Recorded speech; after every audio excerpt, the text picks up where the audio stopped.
اگرچہ ہمارا اہل سنت کا یہ عقیدہ ہے کہ جو حضرت علی اور معاویہ کے بیچ میں جو بھی نزاعات چل رہے تھے اس میں حضرت علی ہی حق پر تھے، صحیح، لیکن حضرت معاویہ اجتہادی غلطی پر تھے۔ ایسا نہیں تھا کہ انہوں نے کوئی اپنی منمانی کرنی تھی اور اپنی چاہت سے اور اپنی بادشاہی قائم کرنے کے لیے لوگوں کو استعمال کیا، کیونکہ حضرت معاویہ ایک صحابی ہے اور ان کے لیے ایک ایک سٹیج ہے ہمارے ذہن میں، تھیولوجیکل سٹیج صحابی ہونے کا، جس کے ساتھ کچھ چیزیں لازم ہیں قرآن کی روح سے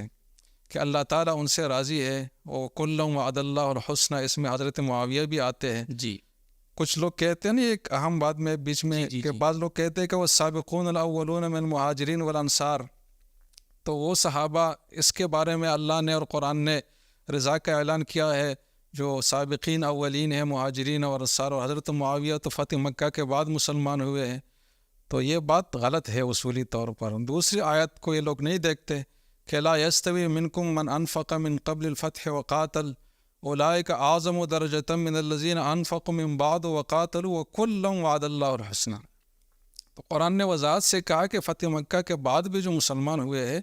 وہ بھی جینون مسلمان ہے، صحابی ہے، ان کو صحابیت کا شرف اور مقام حاصل ہے، اور اللہ کے رضا اور حسنہ اور جنت کا وعدہ ان کے ساتھ بھی ہے۔ تو حضرت معاویہ کے لیے ایک تھیولوجیکل سٹیج ہے، اس سٹیج کے خلاف جو بھی بات آئے گی ہم اس کو قرآن کی روح سے رد کریں گے، کیونکہ قرآن اللہ کا کلام ہے اور اللہ عالم الغیب ہے، اللہ کو حاضر کا بھی پتہ ہے، مستقبل کا بھی پتہ ہے۔ تو جب یہ آیت نازل ہو رہی تھی تو حضرت معاویہ کا اللہ کو علم تھا کہ یہ بعد میں یہ حالات پیش آئیں گے، لیکن وہ اس میں قصوروار نہیں تھے، تو اجتہادی خطا تھی، لیکن بہرحال ہم یہ مانتے ہیں کہ حضرت علی حق پر تھے۔ لیکن اجتہادی غلطی ہو جو بھی ہے، لڑائی تو ہو رہی تھی، نقصان تو مسلمانوں کا ہو رہا تھا، جی، تو حضرت علی نے اپنے آخری ایام میں جب وہ ان پر حملہ ہوا اور اس کے بعد اس کے نتیجے میں وہ شہید ہوئے، تو بطور وصیت حضرت حسن کو ایک بات فرمائی کہ بیٹا جو ہے میں تو جا رہا ہوں اور بہت زیادہ میں نے کوششیں کی، لیکن یہی لڑائی کا ماحول ہی رہا اور یہ اگر آگے جاری رہے گا تو مسلمانوں کے زوال کا قوی خدشہ ہے، تو آپ ایسا کریں کہ اس ماحول کو ختم کرے اور حضرت معاویہ کے ساتھ کوئی صلح اور مفاہمت کا ماحول بنائے اور کسی بات پر متفق ہو کر اس فضا کو بدل دے۔ تو حضرت حسن نے یہ بات جو ہے پلے باندھ لی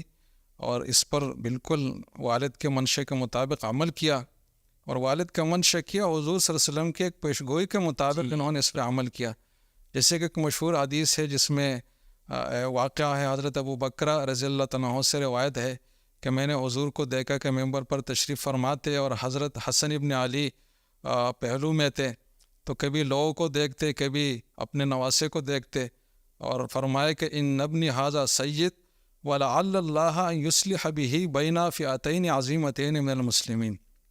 کہ یہ سردار ہے، فطری سردار ہے، یہ جس بھی حالت میں ہے یہ سردار ہی ہے، دنیا میں بھی آخرت میں بھی، اس کی شان کو کوئی کم نہیں کر سکتا، اور اللہ تعالیٰ ان کے ذریعے سے مسلمانوں کے دو بڑے گروپوں میں جو آپس میں متصادم ہوں گے صلح کی کیفیت پیدا فرمائیں گے، اور ایسے ہی ہوا۔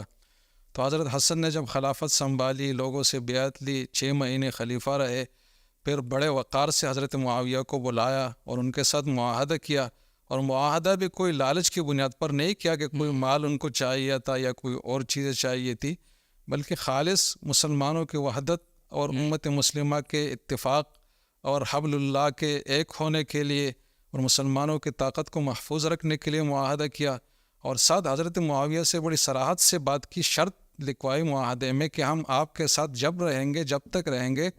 جب آپ پچھلے خلفاء اور رسول اللہ صلی اللہ علیہ وسلم کے طرز پر حکومت چلائیں گے، جب آپ اس سے ہٹ جائیں گے تو ہم پھر آپ سے ہٹ جائیں گے۔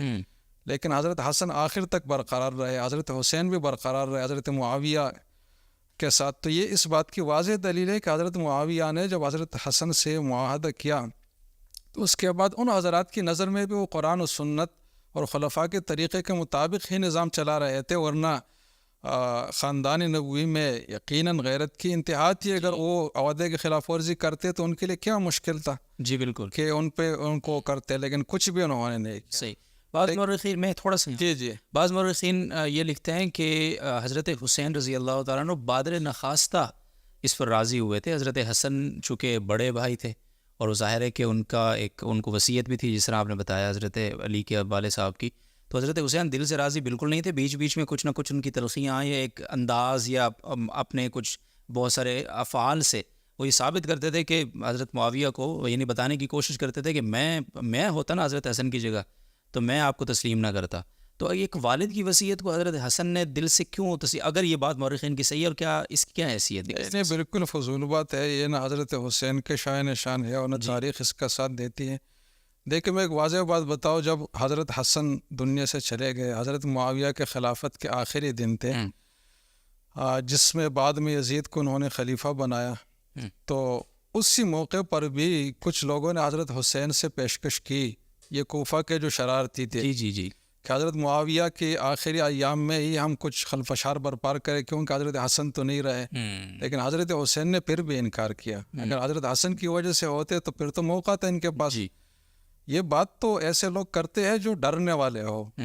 اور جن میں خدا نخواستہ نعوذ باللہ منافقت ہو، کہ حضرت حسین کے بارے میں ہم یہ سوچ سکتے ہیں کہ وہ حق کسی اور چیز کو سمجھ رہے تھے لیکن کسی کے دباؤ کی وجہ سے وہ کچھ نہیں کر سکے.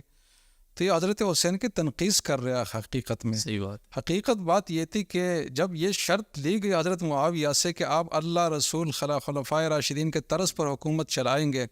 ہم آپ کے ساتھ ہوں گے، تو یہ دل و جان سے ہوئے تھے، ورنہ آگے ان کو کیا چاہیے تھی؟ ان کو منصب توڑے چاہیے تھی. صحیح. تو یہ بات بالکل غلط ہے. تو ایسے ہی ہوا کہ حضرت معاویہ حضرت حسن نے جب صلح کا اقدام کیا تو اس کے بعد بہت ہی ایک خوشحالی ان مسلمانوں میں یگانگد اتفاق اتحاد، اور باہر پر جو مسلمانوں کی ایک ہیبت تھی وہ بحال ہوئی. اور ایسے اس سے اب اندازہ لگائے کہ اس حضرت حسن کے اس مبارک اقدام کے کتنے دور رس اثرات ہوئے کہ حضرت عمر فاروق کے زمانے میں 22 لاکھ مربع میل پر حکومت تھی، حضرت معاویہ نے 61 یا 65 لاکھ مربع میل تک وہ حکومت پہنچائی.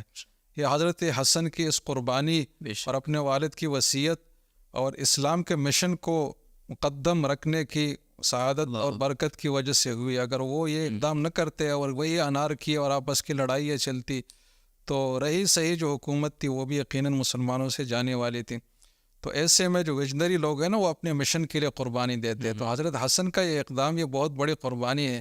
لیکن افسوس کی بات یہ ہے کہ جو عاشقان حسین ہے اور عاشقان اہل بیت ہے وہ سب کا تذکرہ تو کرتے لیکن حضرت حسن کا اس والہانہ انداز میں تذکرہ نہیں کرتے. تو اس سے بھی کچھ پتہ چلتا ہے کہ یہ لوگ بھی کچھ اور ہی چاہتے تھے شاید، ورنہ ان کے اس اقدام کو بڑا اپریشیٹ کرنا چاہیے تھا، اس کا تذکرہ کرنا چاہیے تھا. بہرحال یہ تو ایک بات ہے. تو اسی زمانے میں پھر جب یہ صلح کی کیفیت ہوئی تو حضرت معاویہ تقریباً 20 سال تک حکمران رہے، اور اس 20 سال میں بڑی جو ہے مطلب ترقی ہوئی ہر لحاظ سے. لیکن جو یہی لوگ جو عناصر جو میں آپ کو بتا رہا ہوں نا کہ ابتدا سے چلے آ رہے تھے، جی تو یہاں بھی یہ نمودار ہوئے. اور حضرت حسن کو اتنا ستایا ان لوگوں نے اس صلح کے اقدام پر، اتنا برا بلا ان کو کہا. جب سلام کرتے تو سلام میں یہ الفاظ کہتے کہ السلام علیک یا مذل المؤمنین. وہ آدمی جس نے مسلمانوں کو ذلیل کیا، تو ایسے آدمی پر سلام مطلب ایک طرز و تعریض کرتے تھے. اور زد و کوب کرنا اور مارنا اور گالم گلوچ، یہ 10 سال جو حضرت حسن کے گزرے ہیں صلح کے بعد، کیونکہ سن 40-41 میں صلح ہوئی ہے اور 51 میں ان کی وفات ہوئی ہے. تو یہ سارے 10 سال انہوں نے ایسے ہی گزارے اپنے ہی لوگوں سے تانے کا کر. تو اگر یہ لوگ مخلص ہوتے اسلام کے ساتھ تو حضرت حسن کو تانے کیوں دے رہے تھے؟ تو بہرحال یہی وہ یہودی مزاج لوگ تھے جو آئے تھے اور انہوں نے سمجھا کہ ہمارا مقصد تو بیچ میں رک گیا، کیونکہ لڑائی ختم ہو گئی، مسلمان بس اکٹھے ہو کر آگے بڑھ رہے. تو اب آگے کسی اور سٹیج کا سوچنا چاہیے کہ ایک اور ہم چیز رونما کر لیں. تو بہرحال پھر آگے کربلا کے واقعات آئے اور اس کے بارے میں پھر میں عرض کروں گا کہ اس میں کیسے مداخلت